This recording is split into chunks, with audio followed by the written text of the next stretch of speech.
Hello, everyone. This is Glenn Hodges. Welcome to Chattanooga Self-Improvement Meetup, a mastermind group where we listen, ask questions, comment, and learn in an effort to help make each of us to be the best version of ourselves, thus helping to make the world to be a better place in which to live. I'm very pleased to introduce our guest speaker today, our co-organizer, Coach Dan Hall. Dan is the owner and president of New York State Site Power. His company provides emergency generator systems design, installation, and service. The market they serve includes residential, commercial, industrial, municipal, public safety, and agriculture. The company specializes in off-grid systems and emergency preparedness. Dan also enjoys coaching entrepreneurs and sales professionals. He takes great pride in using his leadership skills with organizations like the Leadership Table, where he's serving as the director of the Inspire Weekend, an event designed to provide direction and inspiration for young adults ranging from high school seniors to age 25. So let's learn about confidence in you getting shit done. It's all yours, Dan. Thank you, Glenn. Thanks for having me today. That's kind of a topic that was assigned to me, I guess, based on what you know about me. Let me qualify this. I did not come up. We came up with a general topic, but the words were yours, my friend.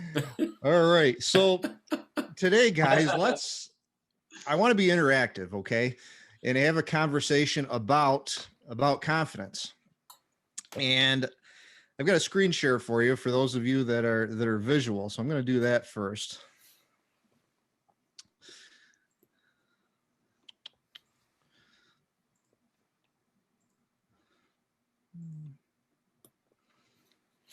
All right.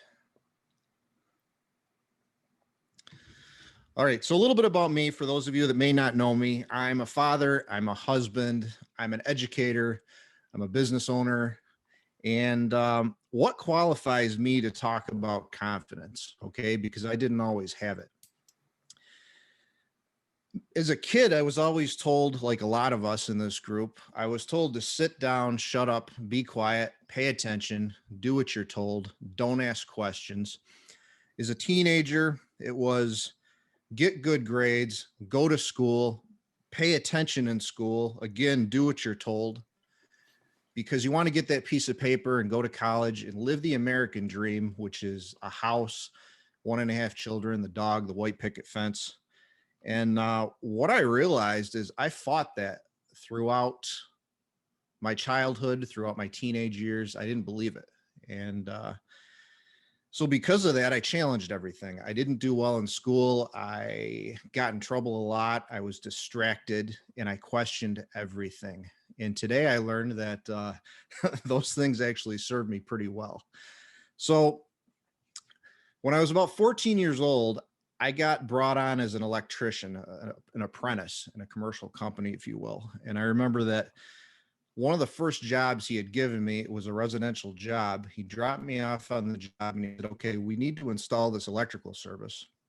But first we need to dig 200 feet out to the pole, bring it into the house. And by the way, here's an excavator. So I'll see you after lunch. You go ahead and get that done. And I said, okay. I've never run an excavator. He said, well, today is the day that you learn. I said, cool. So I went from that into the electrical field. I was able to solve problems there and build things and use my brain there. When I was 18, I became an EMT for the state of New York. By the time I was 21, I was a paramedic. By the time I was 28, I was a SWAT paramedic. And with that job, the interesting thing is when you're sent on a job, you don't get to pick and choose your job. You don't get to say, well, I don't want to go to that because I'm not comfortable. Or, well, somebody else can take that because I'm not confident with that. Maybe it's a pediatric call. Maybe it's a trauma call. We can't just say, well, we're not comfortable. We're not going. We're sent.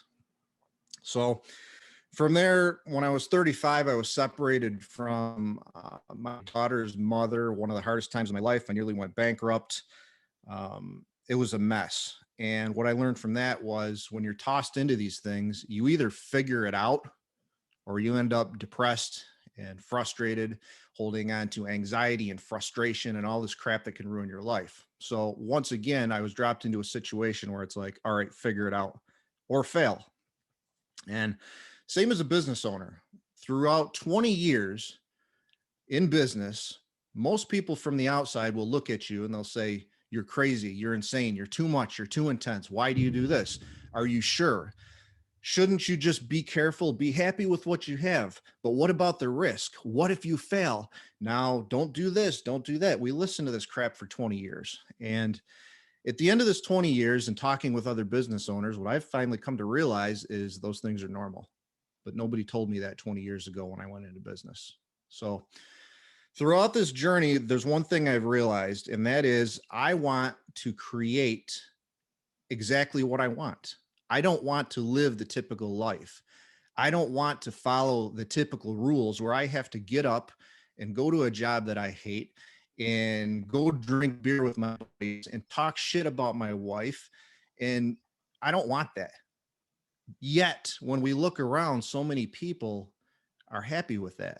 They're like, that's it. That's what we're supposed to do. We're supposed to get up and go to work every day and come home and go to sleep and get up and go to work and pay bills and every day. So I never subscribed to that. And it served me well. I think I was probably 30 years old by the time I realized, hey, I want to create a life that I don't need a vacation from. And that's what I set out to do. So how do you do that? You've got to have a little bit of confidence. And I wasn't born with it. I don't think a lot of people are. It's something we develop over time. So one of the most important questions that I ask, and I would love for you guys to participate in this, is what do you want? Can anybody answer that?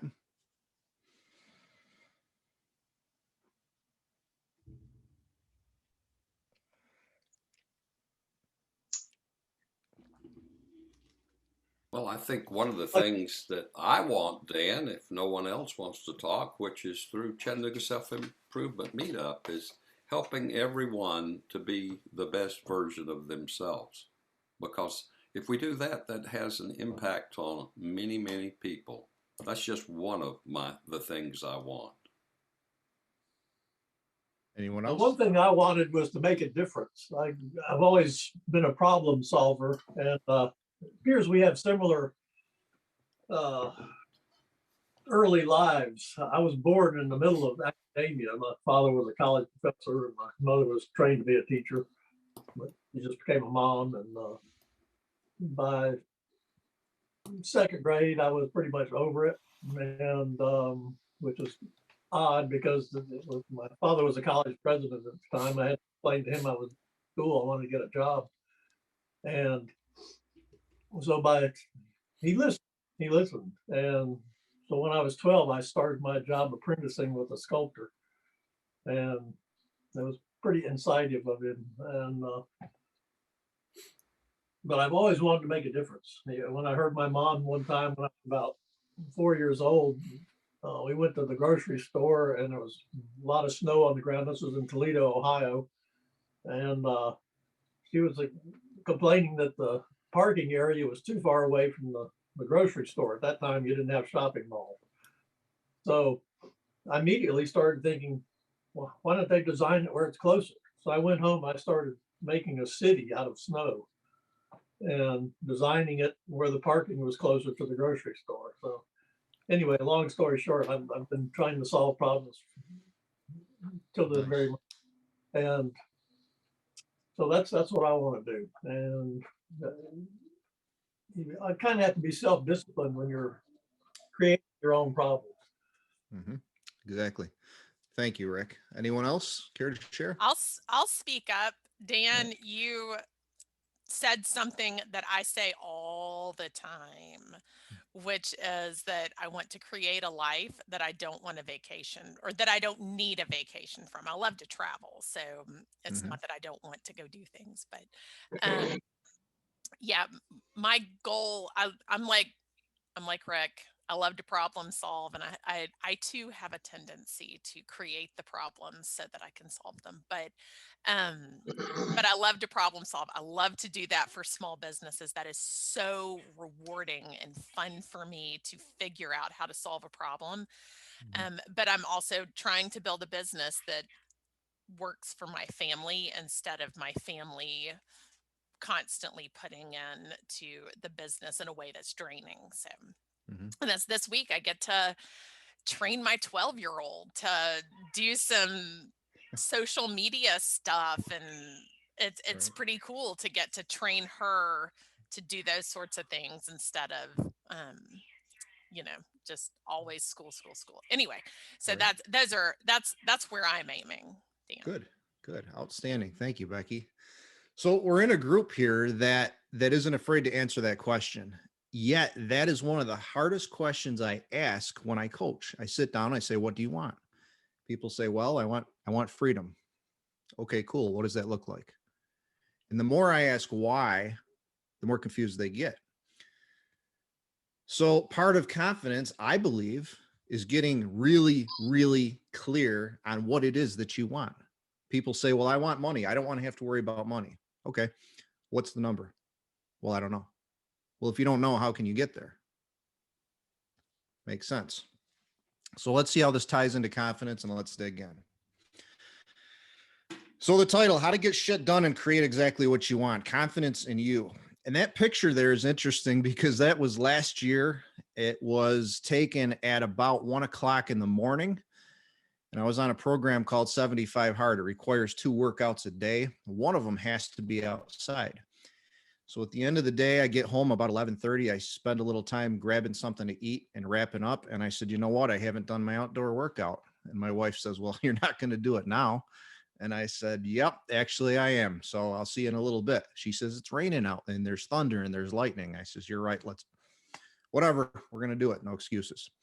So we went out, ran 3 miles, came back, and that's the picture. She says, "You're insane." And I said, "You already knew that getting into this." So how bad do you want it? I mean, when we talk about confidence, what builds confidence? And my simple answer to that, it's keeping the promises you make to yourself. If you say you're going to do something, then do it. Whether you make that promise to someone else, but more importantly to yourself. If you say I want to lose weight, but you make the decision to eat at McDonald's 3 times a week, you're lying to yourself. And when you lie to yourself, you can't build confidence. So the next question becomes, what do you believe in? Okay, because without beliefs, again, how do you know where you're going? Do you have beliefs? Glenn mentioned last week or a couple weeks ago, we talked about core values. Do you have core values? And what are core values? Okay, what do you believe in? Because your mind, as we know, is the most important tool. So you can either use it or not. But what do you believe in? And how many of us have actually sat down and wrote down what we believe in? Okay, well, we believe in God. We believe in, okay, cool, but let's get really specific. What do you believe in? Do you believe that you can accomplish this or not? So many people are like, well, that's being a millionaire, that's for someone else. Okay, why? Well, why isn't it for you? Why can't you do it? Well, I wasn't raised that way. I can never do that. That's bullshit. If you believe you can't, you're right, you can't. And that's the problem. Going back to this programming from when we were kids, we're programmed based on our environment usually. Okay. And we're programmed based on what our parents believe, what their friends believe, what our friends believe. And we carry this crap into adulthood. And that's where we stay. Why? Why don't we ask the question, why? 5 times over? That's what builds confidence. It's figuring out why, and it's keeping the promises to yourself. Whether you think you can or you can't, you're right. And I believe that. Dealing with and coaching people with some mindset issues, I can tell you right now, if they don't believe in themselves, they're not going to do it. And there's nothing that we can do to change that. They have to want to change that. This is my personal favorite. You can have $1 million or 1,000,000 excuses. You can't have both. I have never met a millionaire that had a bunch of excuses. Not once. Not ever. Maybe unless it was handed to them or they won the lottery. But generally speaking, I have never met anyone successful in life, in finance, relationships, health, that had excuses. And I think that's important to remember because it's one thing that's common among people that are successful, fulfilled, happy, and confident. They don't have excuses. Like I heard from this group, a lot of you in this group, we're problem solvers. Why is that? We enjoy it. No excuses. Figure it out. So first we come across the problem and we say, A, is there a solution? And the answer is always yes. Take it deeper and say, are there multiple solutions? And the answer is yes. But that's a mindset thing. So what do we believe in? What makes me different, guys? Frankly, listen, I'm just like you. I'm not any more gifted. I'm not any more talented. I'm not any more educated. I keep the promises I make to myself, and it wasn't always that way. But it doesn't matter about me. What matters is what I can do for you guys and what value I can share with you, maybe about what I've experienced or through some of my lessons. So confidence is what the hell? It's knowing what the hell you believe in. Okay. How many of you have actually written it down? Anyone? Marcia. Yes. Rick. Excellent. Good. That's a starting point. Use lists, write it down. Here's what I believe. I believe without a set of values, you're really going to have a hard time developing any confidence, accomplishing anything, or keeping promises to yourself. So establish core values, not only for yourself, but for your business. And a lot of these core values should carry over. Whatever you believe in your personal life, you should carry that into your business. If you believe in integrity in your personal life, that should be one of your business core values. Okay. And why is it important to have core values? People say, well, some people are like, well, I don't have a business. Well, actually, your life is your business. Okay. Your marriage is your business. Your finance is your business. Your health is your business. So you do have a business. What are your core values? What do you believe in? You can have 4 core values. You can have 14. It's completely up to you. I usually get people to start with 6 to 8 things that they believe in, write it down. Now start putting these things all over the place. Put them on the refrigerator, put them on your nightstand, on your notepad, and review it every day. When you wake up, are you living up to these core values? Because I can guarantee you this, when you fall short in your life, it's because you're not in alignment with your core values. When I screw up and I say why, and I look back at my core values, I go, oh yeah, right there, I'm not following that. So it's easy to fix it. That's part of confidence, core values. Some examples of core values. My business there is on the left. These are things that we believe in. I believe in these personally, and this is how my company will interact with you. These core values are simple. They're to the point. And if at any time my employees, my technicians, my office staff does not interact with you and use these core values, I want to know about it. These core values are all over our website. They are on the office wall. They are in the trucks. They're in our job trailers. They are every place. So even if you have core values, especially for your business, who knows about them? Why aren't they up on the wall? Why aren't they on your website? Why aren't they on the back of your business cards? When you have core values, it allows other people that share similar core values to be attracted to you. Winners attract winners. Okay. And that builds confidence. On the right-hand side, those are the core values of the business group that I'm in. And as you can see, a lot of these things will cross over. You know, we believe in things like creating a positive impact. That's why we do groups like this. That's why we lead in our community. We believe in being humble, always doing the right thing, especially in business. Always do the right thing, or you're not going to be in business for too long. We don't just win, we dominate. If we're going to go out, we're going to do it, and we're going to do it better than anyone else. We're going to crush the competition. We're going to be dedicated to it, and we're going to carry through until it's done. There's no exceptions. Good isn't good enough. And, you know, a lot of times I think this is where people fall short and why they lack confidence is because they get halfway there and they say, you know what, that's good enough. It's still better than the other guy. It's good enough. Well, it doesn't matter if you're the janitor in the building or you're the CEO. Are you doing that job better than the next guy? If you are, it's going to build confidence. It's going to show. If you're not, and you go home and you go to sleep at night and you're thinking, wow, I could have done better. Those are things that don't build confidence. I don't ever want to go to bed knowing that I could have done better in my marriage, with my finances, at the gym. Well, geez, maybe I was on my phone for 20 minutes or screwing around. I didn't do a good workout. I don't like that feeling when I go to bed knowing that I did something half-assed. It doesn't work for me. Most of all, be a lifetime student. When you're constantly learning, it builds confidence. Okay. The average person goes out, they go to school, they get their college degree. That's it. Done. Now you're in your job, you're comfortable, and you can't learn inside your comfort zone. So always be a lifetime student. Again, what do your core values look like? Most importantly, are they communicated to your customers? Are they communicated in your relationship? These are things that matter, because these are things that'll help you build confidence. And when you screw up, you can go back to these and figure out where to get back on track instead of sitting in that rut for a week. And believe me, I have down days too. I don't wake up every day highly motivated, ready to go. There's some days I don't want to get out of bed. I go back to my core values. I'm like, hey, where am I messing up? I figure it out, back on track, done, let's go. It's really that simple. If you're looking for the magic pill, this is where to start.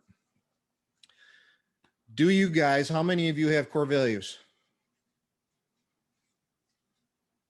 Dan, got a question. Are you open to a question? Yes, Kelly, go ahead. So Absolutely. I keep fixating on a couple of things, and please direct me as needed. There's two things in what I'm looking at on your slide. The first one is I'd love to understand what you mean by the value of bearing. Mhm. The second one is the good isn't good enough. And here's why, and I expect you to push back. I Yes. think people who struggle with perfectionism and analysis paralysis, they struggle with it because they think everything has to be perfect. And what I'd like to offer is there are those things that you need to commit to doing with excellence. And then there are those things where maybe it is good enough, because sometimes people let those small things that they're trying to be perfect on keep them from doing the things that are really within their skill set and their strengths well. So I just wanted to toss that out. And again, redirect me as needed, please. Yeah, no, good question. Good question. First, on bearing is knowing where you're going. If you don't know where you're going, you can't get there. So in terms of my business with my service technicians, they may go out during the day and they may handle 6 or 8 service calls. If they just take their service calls, jump in their truck and point it in any direction, are they going to get there? Well, eventually they will, but it's going to be a lot more effective if they take a look at those jobs, they route them accordingly, most efficiently. It's about knowing where you're going in life, knowing what you want. That's bearing. As far as perfection, I absolutely agree. Analysis paralysis is real. And I think Ron alluded to this a couple weeks ago, where you got a split second to make decisions. Okay. We don't wait for 100% of the information. You need to make decisions quick, whether it's in business, sometimes with finances, sometimes in your relationships, whatever it is. I'm not a proponent of waiting for 100% information. Make that decision, do it. It may not be perfect, but what we're getting at when we say good isn't good enough, it's like me going to the gym at the end of the day and just going through the motions. I got to be there. I just want to get this done. That's not good enough. I got to go there. I got to put the work in. I got to live up to my own potential. And this is the cool thing. Only we know. Like all of you know, and I know when I'm lying to myself. It doesn't feel good. It doesn't do anything for confidence. So good isn't good enough. Only you know. That's the cool thing. And it's about holding yourselves accountable, really. Does that make sense? Awesome. All right. Dan, Yes. may I perhaps interject something? Go ahead, Joe. I think sometimes in that subject that you're talking about, that we do something either instinctively or out of habit or whatever. Mhm. And I often think sometimes we think, well, okay, I did that. Okay. It had to get out of the way, and, I made the decision to do it. But in so many different situations, it's not only us that have let ourselves down, perhaps, but other people that we don't knowingly have, that we may have influenced by that decision, a poor decision perhaps, in which we don't know the outcome today or tomorrow, but it affected something a week from now, or because we didn't do it to the best of our ability and we slacked off and said, oh, no big deal, so forth and so on. And I think sometimes I might be guilty of that, or I know I am. And so from that perspective, we never know sometimes what or who that judgment affects, not only beyond ourselves. Right. Right. And I believe that making those mistakes, it's going to happen. The key is to learn from those mistakes. And again, most of all, keep promises to ourselves. If we know that we can do better, why didn't we? That's hard for me to live with when I'm tired at the end of the day. And you know what? I want to go to bed. I don't want to love on my wife. I don't want to hear about her day. I just want to go to sleep. But I know that's not right. So it's like going out in the middle of the night doing 3 miles in the rain. You do it, and you do it with enthusiasm. I wanted to just interject a little something too, because I identify very much with Kelly's how do you handle paralysis by analysis and perfectionism and all of that. I recently heard the analogy of we're all juggling, but it's knowing which balls are glass and which ones are rubber or plastic, which ones aren't going to break when you drop them. My daughter's education is going to break if I drop it. Yep. But if a LinkedIn post doesn't happen one day, it's okay. The world is not going to end if that doesn't happen. Yeah, prioritization. And that's super important, because people talk about a balance in life. Okay. And the term balance is a bullshit fallacy, because you're never going to have balance. Okay. I believe it's more about harmony. There's going to be times when you're better at your career than you are at your relationships. There's going to be times when you're better at your health, and maybe not your finances. That's okay, as long as these things work themselves out. And I think that goes along with that analogy too. And properly prioritizing things.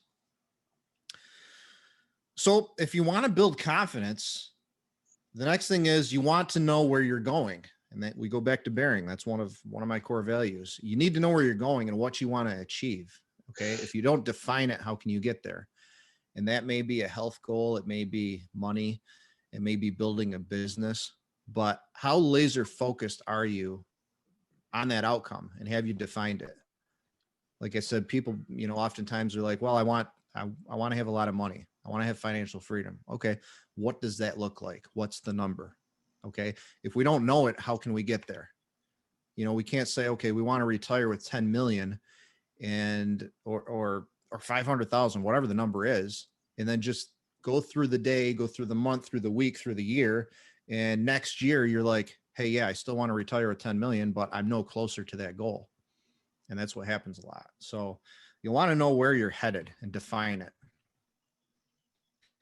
I'm a big fan of building a map. And I think it's really simple, because once you define where you're going, you work backwards. I believe you need the decisiveness to do this. And that's actually one of the leadership traits of the Marine Corps, is decisiveness. I've witnessed this in my life with other people and myself. When I've failed to make a decision, I become part of someone else's decision.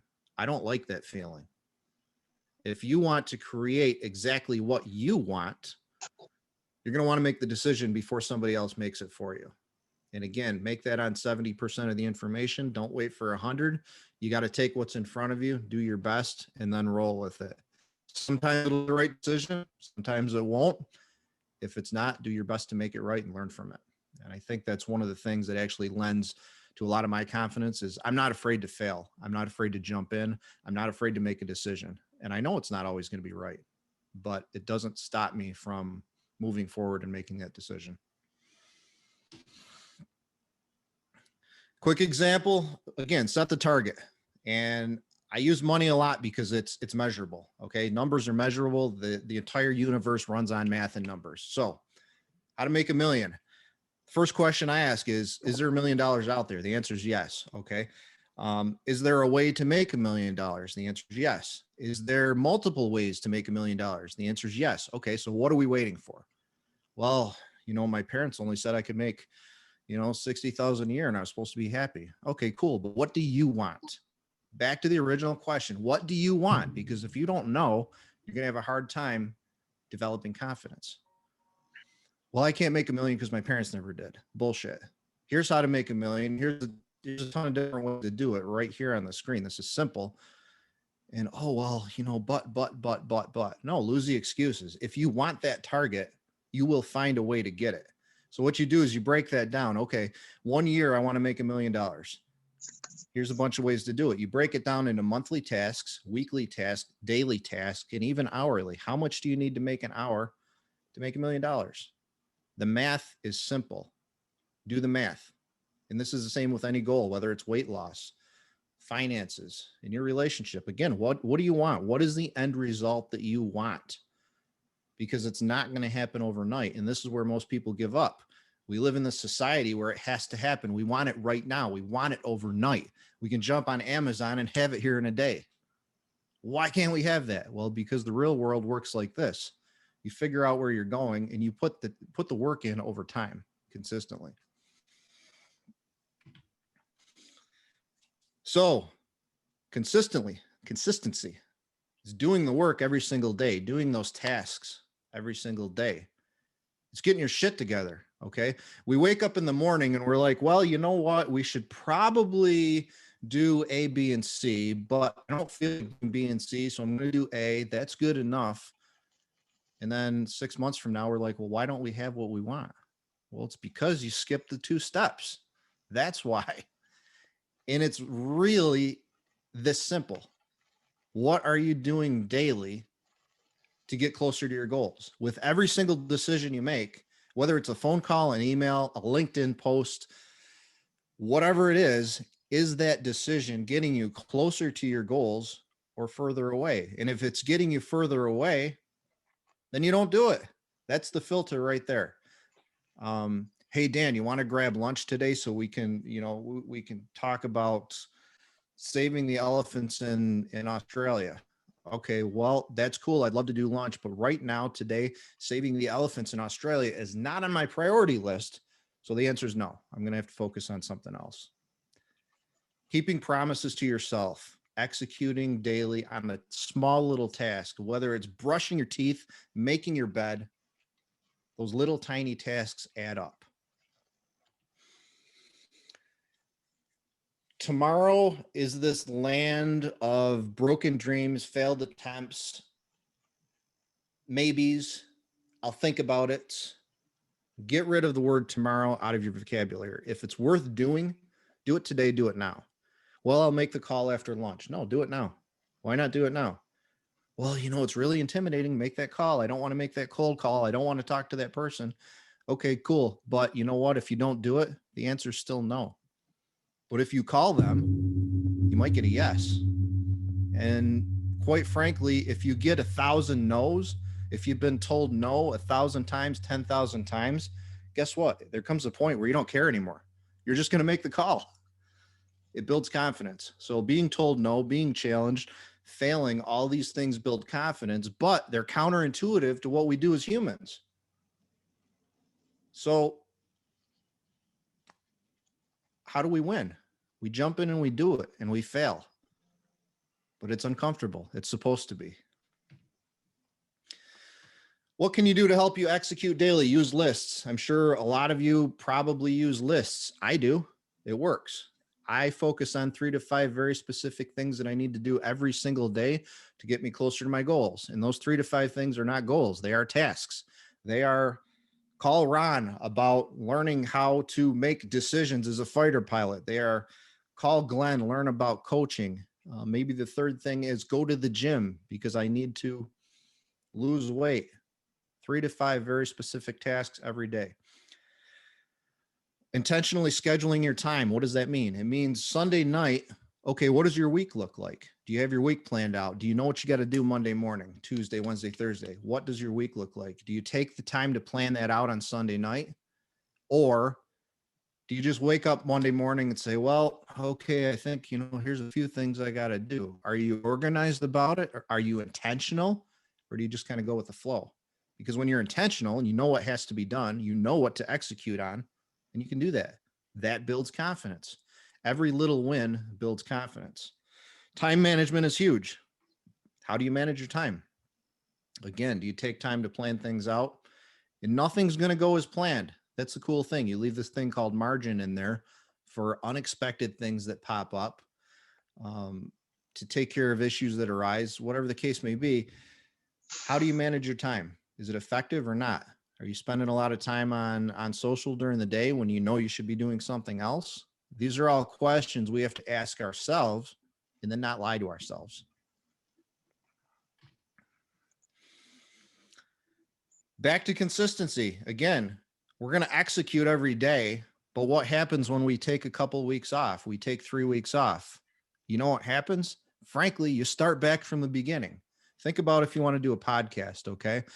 Most people start a podcast, they get into it for 2 months, and it's like, oh, well, I'm not getting any traction. I don't have any followers. This isn't taking off, so I quit. Okay. Do you know that you realistically have to do that for a year, 2 years, 3 years before you get any traction? Well, Dan, that's a lot of work. That's the idea. That's why people that are successful at it are successful. They didn't quit. But if I start a podcast and after 2 weeks, it's not working, and I say, you know what? I'm all done. Whatever followers I did have are now gone. Now, when I start that podcast again, I have to start from scratch. Whereas if you just take the daily actions every single day, the little tiny bites of the elephant, at the end of the year, you've eaten the elephant. You don't have to start over again. Consistency is huge. Rome wasn't built in a day. Keeping the small promises to yourself and being consistent about that is real. Look in the mirror. I tell people all the time, look in the mirror.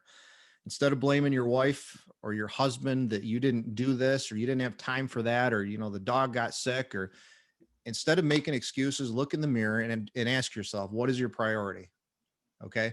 If you don't know what your priorities are, you got to go back to the first question. What do you want and what do you believe in? Answering those questions will build confidence. I tell people, stop lying to yourself, because we all do it. I mean, I did it for years. I didn't like the way it felt. And when I finally realized I was doing it and I became aware, I looked in the mirror a lot more often. And that's how I helped turn things around and straighten things out.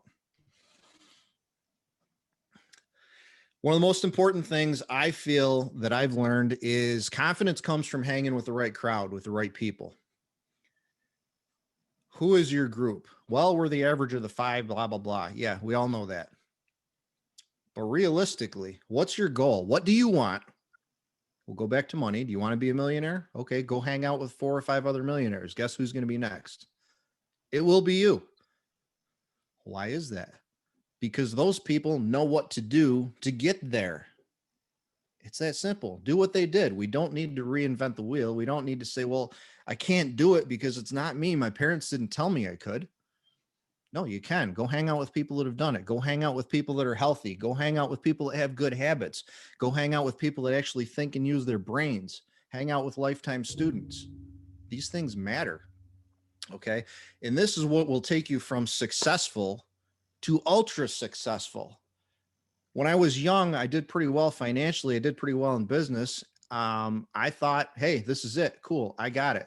And I got lazy. I didn't understand the value of building a tribe of people that are like-minded, headed in the same direction. I didn't understand the value of mentors, coaches. Now I do. I mean, I spend more on coaches and mentors now than some people make in a year. And you know what? It all comes back, every single bit of it. Why do I have confidence? Because I'm learning from these people that have already done it. How can you not be confident? We can go at it alone in life, or we can go at it with people that are on the same page. So choose your crowd carefully. I believe that people are one of 2 types. Whether it's your friends, your family, anyone in your life, they're either anchors or propellers. And if they're an anchor, get rid of them. Oh, but Dan, it's my family. Dan, it's my sister. Dan, it's my spouse. Okay, cool. I mean, in some cases, I'm not saying you've got to cut them right out, unless it's an abusive relationship or something along those lines. But you got to be realistic, and you know who these people are by your reaction when they call your phone. Okay. You have one of two reactions when somebody's calling your phone. You look down and you say, I cannot wait to talk to this person. You answer the phone and you're excited and you're enthusiastic and you're happy. Or you look down at your phone and you're like, oh shit, them again. And you set your phone down. You guys know who needs to go, whether it's on social media, whether it's in your life, in your group, in your crowd. You know who needs to go. You got to have the confidence, the courage to get rid of those people. Once you get into the right crowd, amazing things happen. And it's not just one crowd. It's finding your people, finding your tribe, and building it intentionally. I say that if they don't help to make you better, help make you more money, help to change you, help to push you, make you better, you probably don't need them in your life. Oh, but Dan, it's my sister. I don't care. I have a cousin that's a manic, depressive, suicidal. She is not on my social media. I do not talk to her. Love to help her. She knows the door's open, but you know what? I can't change that. And maybe that sounds heartless, but I can't have that kind of influence in my circle either. So I love you, cousin. Here's all the resources. Reached out, but I can't have that stuff in my life every day. You know who needs to go? Get rid of them. Absolute discipline. It goes along with consistency. I define discipline as doing the shit that you don't want to do when you don't want to do it. Like going out in the rain in the middle of the night. I kept a promise to myself. I feel good. That's where I get my confidence from. Doing it better than anyone else. If you're a janitor and you're mopping the floors, hey, cool. Are you doing it better than the other janitor? All the little details. When you walk by that piece of paper on the floor, whether it's yours or not, do you take time to pick it up and put it in the garbage can? I mean, you know what's right. Are you doing it? All these little things build confidence. There is no bank somewhere or no lesson or no course that you can take to give you confidence. It's little tiny actions consistently over a long time using discipline that'll give you confidence. Excellence is essential. And again, that's not necessarily over analyzing and being perfect. That's knowing what's right and what's wrong and doing it to the best of your ability. I feel that's the best way to explain it. So we'll review quick, guys. This is stuff you can do right here, right now, to help build your confidence, to help others build their confidence. Define what it is that you want. What is your goal? What is your target? The more clear you can get on your target, the better a chance you have of getting there. Most people don't define their target, or their target is vague. Believe in yourself. It's a mindset. Where's your mindset at? Do you need help with it? If you do, are you hanging around the right people to give you that help? Or are you hanging around people that are like, well, maybe. You better be careful. Build the map backwards, reverse engineer it. Once you have your goal, once you've defined the target and you've got the mindset, you build your map backwards. What is it going to take this year? What do I have to do this quarter, this month? What do I have to do this week to reach that goal by the end of the year? What do I have to do today? What do I have to do this hour? It's literally that simple. That's how to get shit done. You break it down into bite-sized pieces. We look at this elephant. Oftentimes, we want to eat the elephant. I want to buy the Lamborghini. Okay. I don't, but it's an example. It's, $300,000 to $500,000. Okay. So I know what the target is. I know how much it costs. When do I want to buy it by? And then it's just a matter of doing the math. How much do I need to make this year, next year, per month, whatever? That's it. That's how you get the target. But you look at that number and you're like, that's ridiculous. I can't do that. Well, you can if you're willing to be consistent and disciplined about it. Daily actions, lists and accountability, power list, 3 to 5 tasks every single day. Most of my tasks, those 3 to 5, they're done by 10 in the morning. Now I've got the rest of the day to do my work day, to ride the motorcycle with my daughter, whatever I want to do.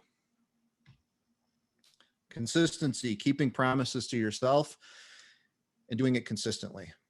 That's huge. I cannot stress this enough. Every time you make a decision, you're either being honest with yourself and you're being consistent, or you're lying to yourself. There's no in between. Build your environment, anchors and propellers. Get rid of the anchors. You know who needs to go, who has the confidence to do it. And I want to talk about this after we're done here.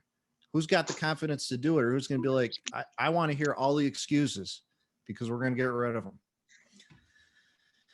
Absolute discipline. Excellence is essential. Do not screw around. This one alone will put you into a whole different class in your business, how you interact with people, how you build your tribe, who you hang out with. The more confidence you have, the better it gets. And you don't need to be cocky. There's this fine line, and I do this with my daughter all the time. She's confident, okay?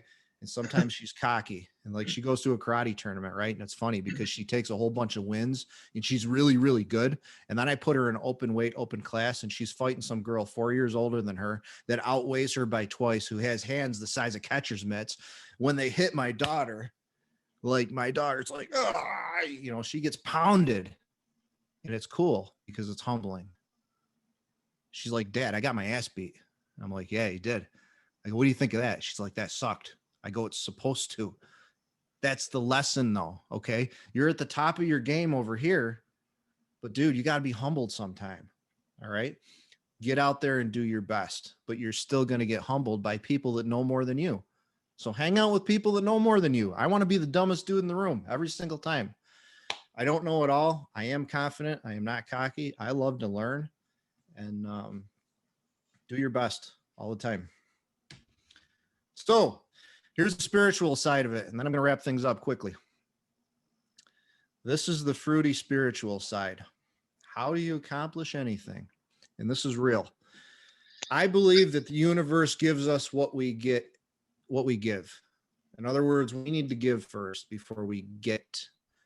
I was selfish for a lot of years. I focused on money. I focused on things. I focused on me, and I never gave.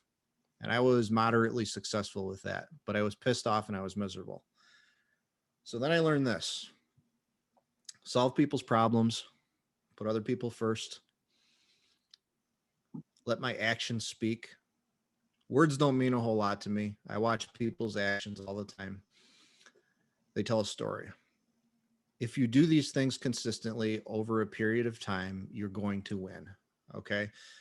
If you make these things a part of who you are, if you're a compassionate, caring, giving person who solves problems, who puts others first, you're going to win.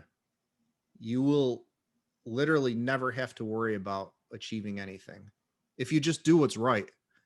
Oh, Dan, well, that's kind of fruity. It is, but it works, okay? It's the law of reciprocity, which means whatever you give is what you get. And I cannot explain how this works, but I've experienced it in my personal life. I've experienced it in business. Whatever I put out there, it comes back, and it comes back tenfold. Can't explain it, but I think it's worth mentioning. It's worth talking about, because I see a lot of people out there who, quite frankly, they put out shit energy, and they're the ones that deal with all the problems. They're the ones that keep taking the hits from the universe. You know, why do the hits keep coming? When does the lesson end? Like, when do these hits stop coming? And the answer is this: it's when you learn the lesson. And when you learn the lesson, you start to put other people first. You start to give. You start to teach. You start to share. You start to have actions. So I believe this is super important. This really isn't the tactical side of it. This is what I call the spiritual side, but it's worth sharing.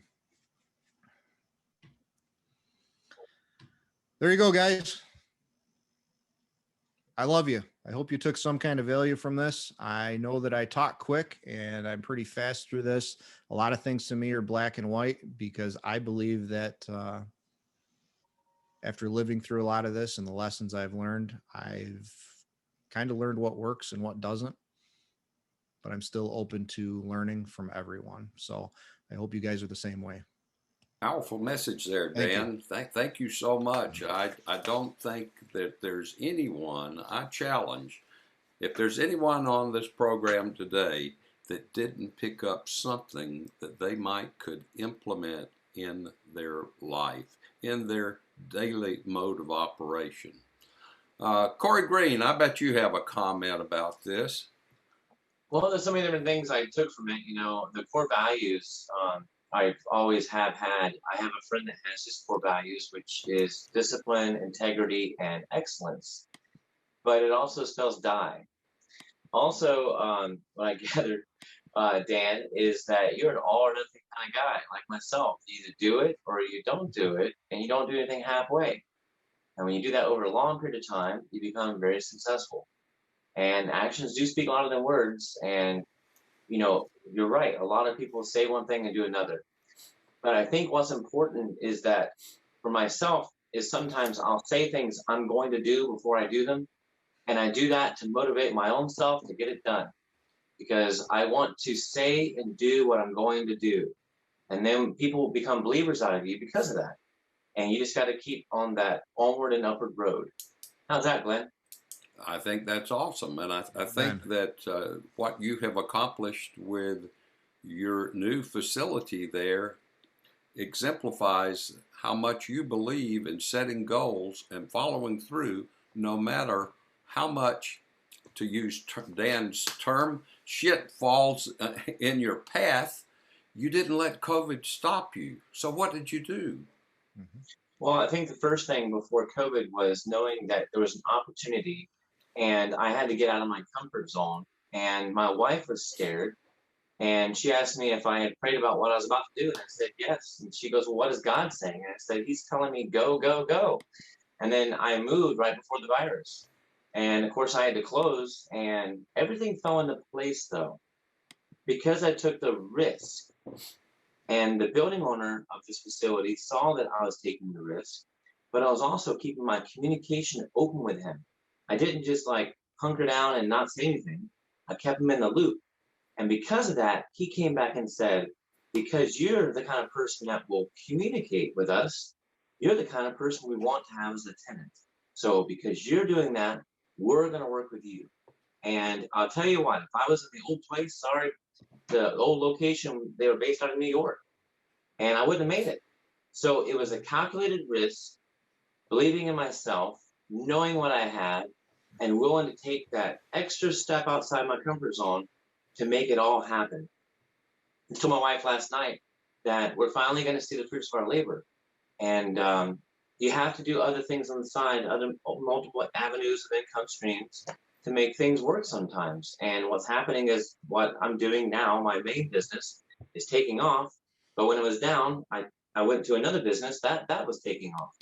And so you have to go where the success is at sometimes and bring that back, bring it into you so then you can make everything work. And the other thing is that there's a podcast today that's about to drop that I did with Ron Cooper. He had me on. Thank you very much, Ron, for having me on. And it's about finding your purpose through adversity. And we talk about, your guys' products or whatever, or service. And I think, you overanalyze, right? But I think that's okay to a certain degree. If you're going to perfect what you do, whatever it is, once you perfect it, if you want to take it to another level, that is for you to figure out. Because when you do that, then you're going to be able to even go further. And then once you find your purpose, you have to protect it. And that's what I did. I had to protect my purpose, because if I don't protect it, then I'll lose it all. And that's what I have to say. Thank you, Corey. Aaron Murray, you popped on there, buddy. Can you relate to some of the things Dan said? You've kind of had to reinvent yourself this year. Absolutely. I think a lot of people go through challenging times, but they have to do it on their own throughout the years. And this past year, 2020, was unique in that everyone had a similar mountain to climb. Everyone had to climb it differently, though. And so there's a lot of people who struggled with income loss and their business being shut down across all industries. And we knew it was temporary, but we didn't know how temporary. And I think that's one of the biggest things that we all learned this year is that in business, you're not immune to setbacks and challenges, no matter how big you are, how much money you were making. Everyone was set back last year. But the only people who didn't succeed, after talking with all my clients, the only ones who really didn't make it through are the people who didn't try hard enough to overcome the challenges. If you look at it now, you look at, what you're doing, Corey, and what Dan is doing, what Greg is doing, these people that are on this call. If you put in a little effort to overcome the challenge of 2020 and COVID, we all came out okay.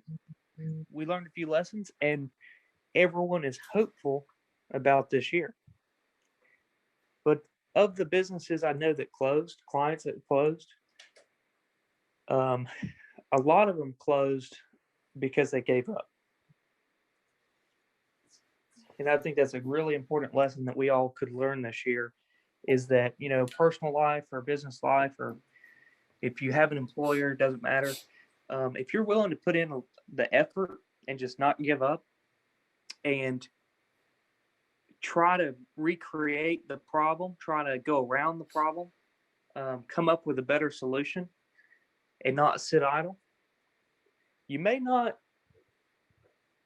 be 100% successful, but it's a hell of a lot better than giving up and completely getting stomped. So I've seen that a lot this year, and I'm continuing to see that these last few months. And I'm continuing to see that in the month looking forward. And so far, it's been pretty good.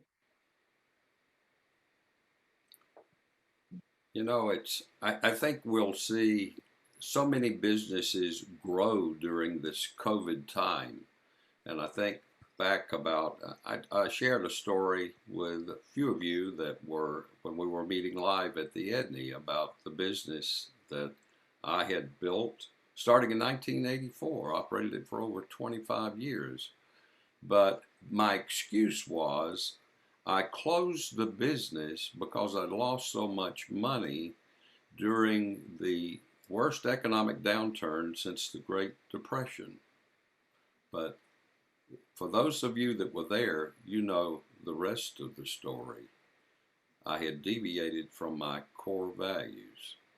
I won't get into that now, but just it's so important what Dan has said here. There's so much gold that he's provided us. Brother Cooper, you and Marty have a comment to make?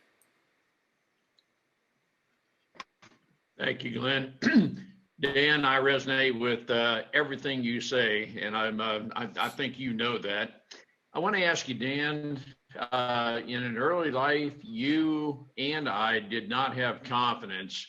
One of my greatest needs is to be accepted. And it took me a while to just acknowledge that not everybody will accept me, even today. And I, as you, Dan, if some people that I have met were to put something on my tombstone, it may be simply TOO, too big, too brash, too much, too fast, and so forth. Dan, I'm pretty certain you can resonate with what I just said. Dan, with that as background, if I were to have been an impact in your life at an early age, can you help me? What would have been some of the identifying traits that you did not have confidence? One of my greatest goals in life is to help people live to their potential. What would I have identified in you in your state of I Dan, have a low confidence, but I can see through that? And you very eloquently mentioned that you got to surround yourself with the right people.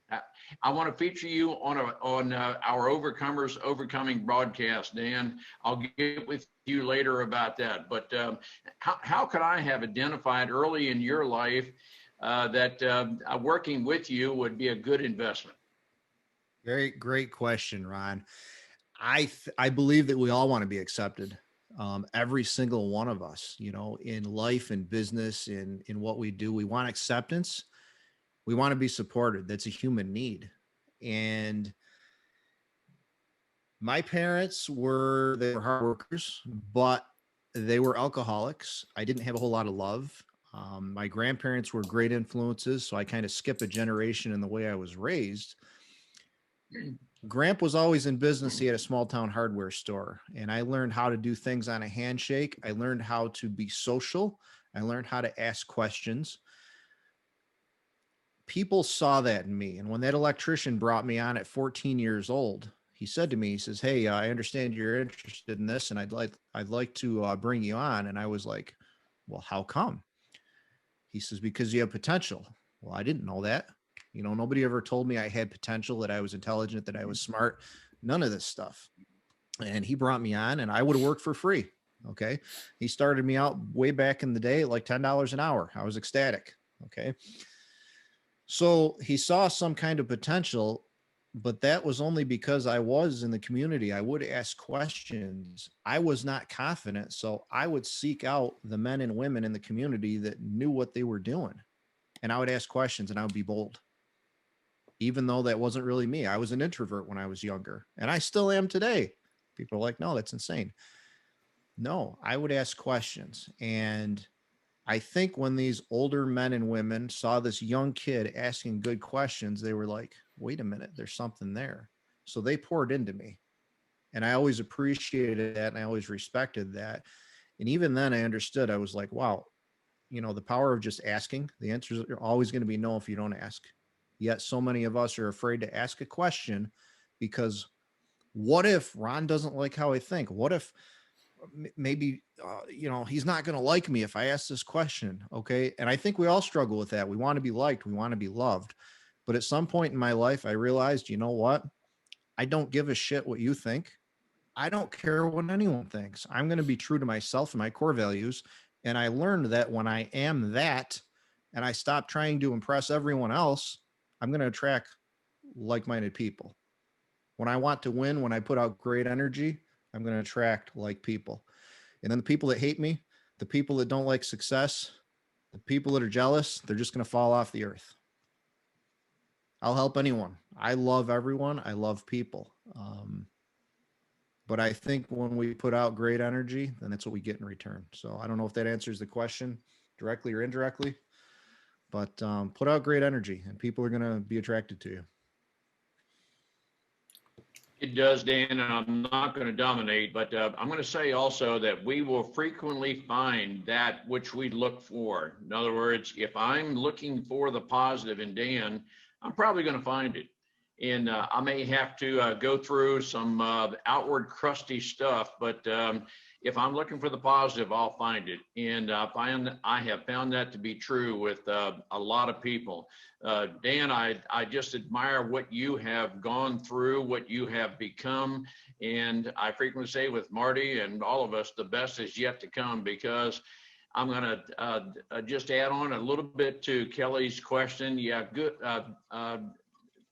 We've got to, a good is not good enough. And I think, Dan, from your perspective, I'm certainly not trying to answer for you, man, we're always striving for better. We can always do better. Always, always, always. I am not content with who I am today. I know I can always do better.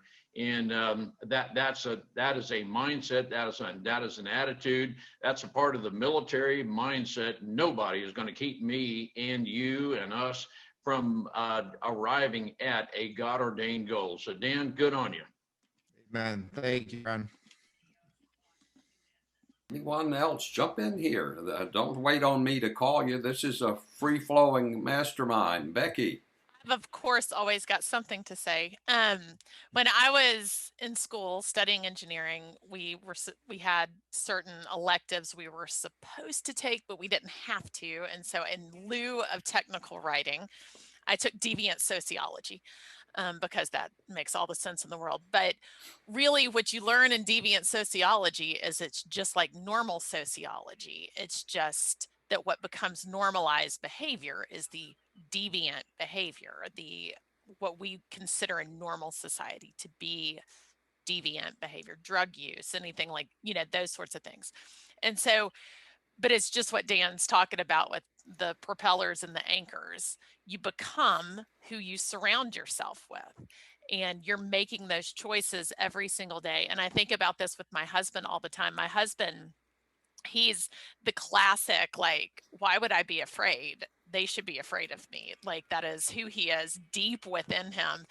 And while I didn't see myself that way before I married him, I definitely see myself more that way now, because that mindset is so pervasive. It becomes where you really see it and kind of become it. We're teaching our daughters to be that way. And it's you see them empowered, which makes me feel more empowered to spread that out when I'm working with small businesses and helping them grow and helping them find their way. Is, let's make a decision, like you're saying, choose where point B is. And then we build the roadmap, and it's that simple. We do the things. And if there are detours, we take detours, but we get back on the path and we get back where we're aiming. And then you get where you're going. And it starts, as Dan's saying, with who you're surrounding yourself with. Are they positive? Are they negative? And are they suiting what you have identified as who you see yourself as and who you want to be? And so I just have a lot to say all the time. So. Marsha, I see you and Rick are unmuted there. Oh, well, first off, I want to say something to Kelly. Kelly, I really liked the post that you did the other day about the fishbowl. And I could really relate to that. And it actually kind of helped me over a little bit of a fishbowl issue. And you can tell that story if you like when I'm done. But I did want to take issue with you, Dan, about one thing. Frankly, I was born with confidence. And I was thinking, was I really born with confidence? And I was looking back and remembering, and I really was. I was an incredibly confident little girl. And I moved forward very boldly. And to the consternation of my teachers and whatever. But over the years, there was a lot of things that came very easy for me. School came very easy for me. And so I got kind of lazy. And then I wouldn't finish certain things, like what you were talking about. And then it started eroding my confidence. And once I got to be an adult and I started looking at that pattern, I realized that when I was doing things that I really didn't want to do, then that's what I would leave behind. And so then I decided, okay, focus on what you really want to do. So going to nursing school was one of the first things that I really finished. And I, stuck my teeth into it and finished at the top of the class and whatever. And, but when I started doing Letters from the Front, which I've mentioned to you folks, that was such a hard, huge task to take a play that we had originated and sell it into the military, get corporate sponsors, and tour internationally, which nobody had ever done, and they haven't done since. We're the only play that's ever performed at the Pentagon. I had to get a new whole attitude about not quitting, because every single day for years there was obstacles. So when this whole thing about Aisha's friends came along, when we first met Aisha and her mom, which was in 2017, it took me a solid year before I committed to it, because I knew that once I wasn't going to commit to it unless there was no way I was going to quit. There was no way that I had to have the passion deep inside. And so it took me a year before we incorporated and whatever. And I said, okay. And Aisha and Julie they didn't know me that well. And they didn't realize when I was committing, it would be, I'm not going to stop until this is done. And that's something I think that whole process you're talking about um, it's life changing. You know, once you understand that, all right, when you take it on, it's going to be it. You're going to do it. So anyway, I just wanted to share that. Marsha, I think you're very fortunate to grow up like that. Most of society, I would think they'd be like, wow, that's backwards. How did she just have confidence? Very fortunate. I think today, in today's society, especially with the children coming up, it's different. They're all sitting around on phones, sitting around on devices in front of the TV. And many young people now don't even know how to properly handshake or make eye contact. So that creates an interesting divide in that when I hire as an employer, I'll tell you what, the young man or young woman that comes up and shakes my hand and looks in my eyes, they already have a distinct advantage for something so simple. But many of the younger generations now, they don't have that. So I think it's important to instill that confidence into our children now, because I truly believe, I mean, generally, if we look at the last 20 years of parenting, it's failed based on what we see. It used to be kids grew up with values, and now they have different values, right, wrong, or indifferent. But I can tell you the ones that stand out, and there's still young people out there that have a hell of a lot of potential, and it's easy for them to stand out. Hey, So Dan, you're right. I was gonna say real quick that Dan, this podcast is, this Zoom meeting has been great because you define confidence in a way I've never heard before. It makes a lot of sense, and you're also on point about the confidence. Before COVID, it was about discipline, but right now it is about confidence. And I know why kids act the way they do. Let me tell you what it is. The kids like 5, 6, and 7, they watch these shows where the character can do everything their first try. So you get kids that will shut down if they can't do it the first time, because that mentality has been installed into their brain. That program has been installed. If I meet kids that are shy, that's fine. If I meet kids that are talented and they can move really well, that's great. But that's not how normal society is now. So you're right on point when it talks about confidence and the values. They changed really, I think, before 2000, but really became more evident when we had cell phones. And those became the babysitter for a lot of kids. good point. Yeah, one thing I've seen kids. Okay, several years ago, like it's about 25 years ago now, I was working at Kennesaw Mountain, one of my many varied jobs, and I did historic programs there, dressing uniform, and talked to groups of people from any age group or anything else. But the one thing I always found, the younger were the better questions they asked. I was amazed to start with, but later on, I knew that would be the case. Many times I had even had preschool kids come up. I mean, I'm talking 4 years old, and the teacher with them would come up to me and say, just give them the short program that, their attention span isn't that long. And that used to just aggravate the shit out of me. And I'd get in their face, say, okay, watch. And I gave them the same program I did when the infantry school would come up in Fort Benning, or you name it, anybody. College professors, which were usually the dumbest questions. And invariably at the end, when I took questions, those younger kids asked the best questions. And I mean, seriously. I mean, I remember one 7-year-old girl came up to me one time. She came in, I guess she was homeschooled, and she came in with her parents. They went into the building, and usually they did that to see the slideshow or whatever. And then they would come back out, and I would do the demonstration. And that particular time, she came in and she'd obviously never seen anybody in a Civil War uniform or knew anything about it at that point. And I was standing over there by the tree with the uniform and the rifle and all this kind of stuff. And she was eyeing me behind these blue mirrored sunglasses, just like, what is that guy doing standing over there? So she went inside, learned something about it. Next thing I know, the double doors pushed open, and she walked straight at me like a torpedo going to a ship. And she stopped right in front of me and said, so how did this whole thing get started anyway? which is the most ultimate question anybody could ask about the American Civil War. And I'm used to asking little questions, is the uniform hot? But when they asked the whole thing, I just kind of laughed and I looked at her and said, okay. And about that time, her parents came up and I looked at them and said, how much time do you have?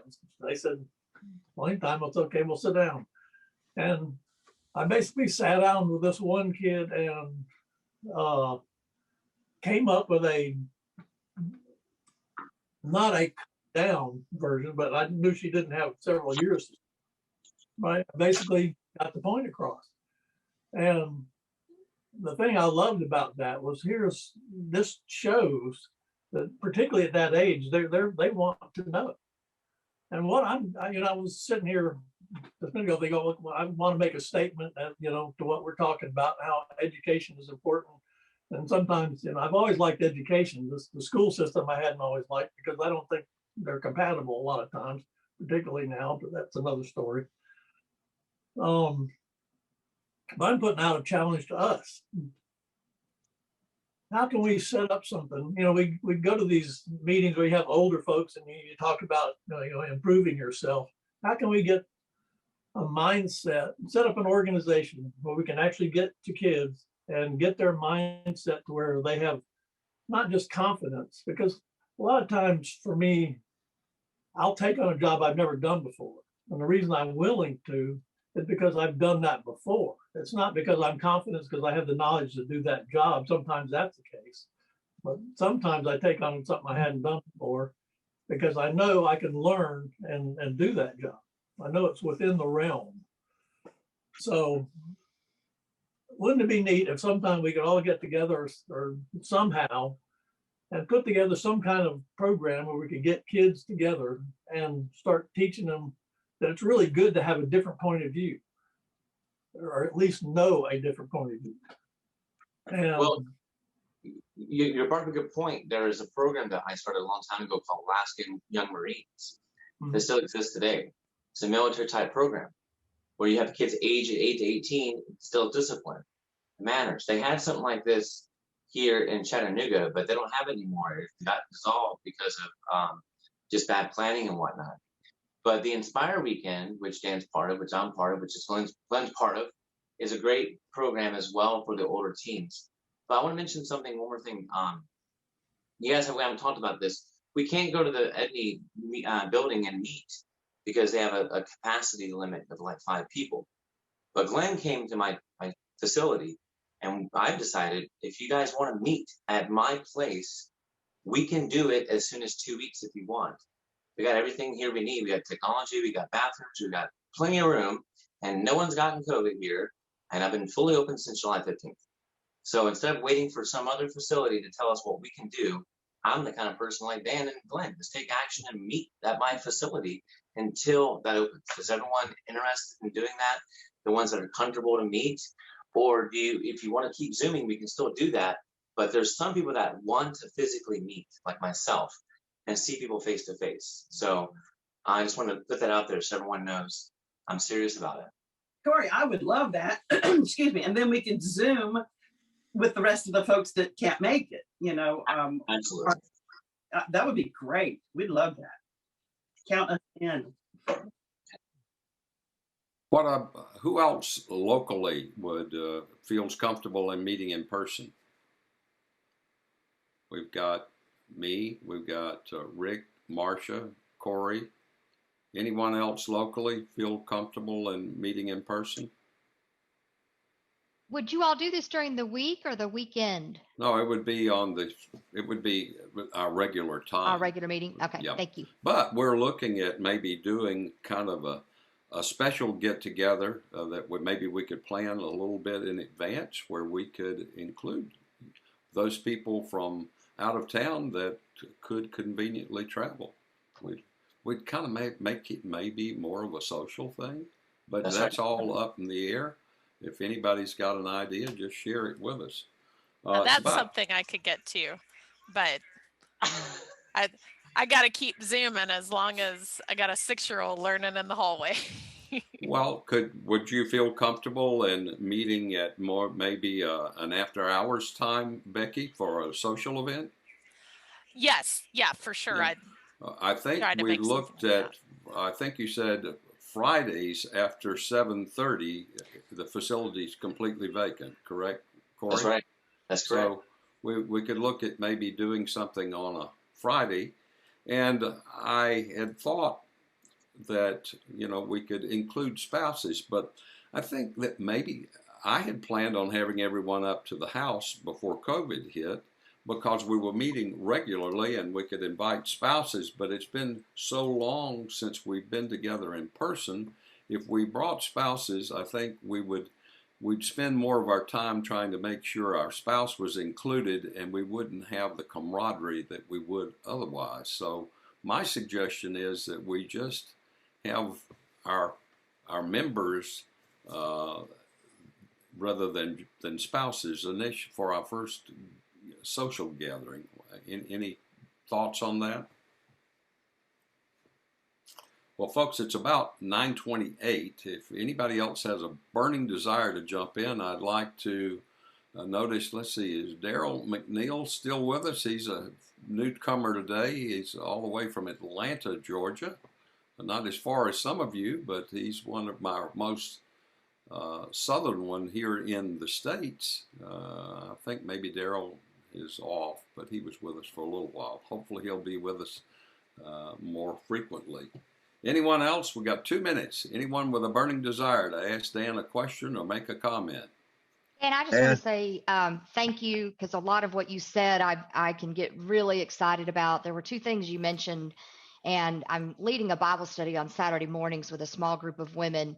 And we started off the Bible study, it's about being spiritually strong, with 2 words, and one of them was discipline, the other one was obedience, and just fleshing out how we feel about those words, because discipline can instill for some people, depending on their background, a negative, as well as obedience. So you are speaking to some things that we're actually doing on a spiritual level. The other thing that I wanted to notice is that you were talking a lot about boundaries, and you didn't use that word, but as we think about how we can level up ourselves, but also be there to offer a hand to someone else, it's by establishing those boundaries. I'm glad to know I'm not the only one that has cousins that we've chosen not to friend on the socials. So I just wanted to say thank you for a great presentation. And once the recording comes out, this will be one I definitely share. Thank you, Kelly.